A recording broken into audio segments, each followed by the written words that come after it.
Hello बच्चों। हमारा प्रश्न दिया हुआ है, ऊंचे स्थान पर रहने वाले लोगों के रक्त एवं ऊतकों में ऑक्सीजन की निम्न सांद्रता के कारण होते हैं। निम्न ताप, निम्न वायुमंडलीय दाब, उच्च वायुमंडलीय दाब, निम्न ताप पर उच्च वायुमंडलीय दाब होने। चलिए समझते हैं इस प्रश्न को।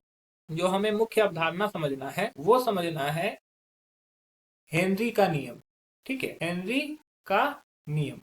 के नियम के अनुसार क्या होता है, किसी का भी वाष्प दाब, ठीक है, वाष्प दाब जो होता है वो सीधा समानुपाती होता है किसी के विलेयता के। ठीक है, एक्स यहाँ पे विलेयता है।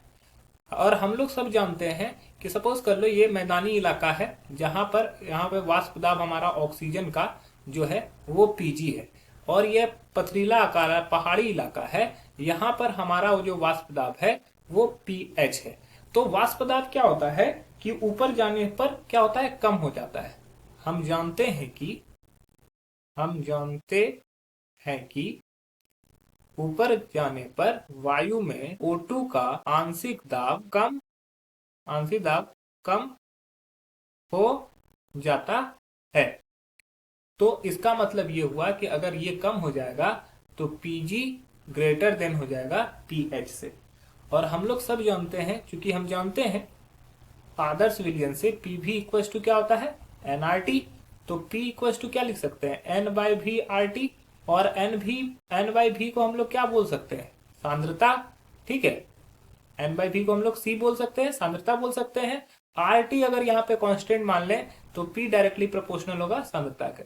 मतलब कि अगर सांद्रता बढ़ेगा तो क्या होगा, दाब भी बढ़ेगा, और दाब अगर बढ़ेगा तो यहाँ पर सांद्रता भी बढ़ेगा। तो यहाँ पे बोल रहा है कि सांद्रता कम है तो दाब भी क्या होगा, कम हो जाएगा। सांद्रता अगर कमेगा तो दाब भी कम होगा।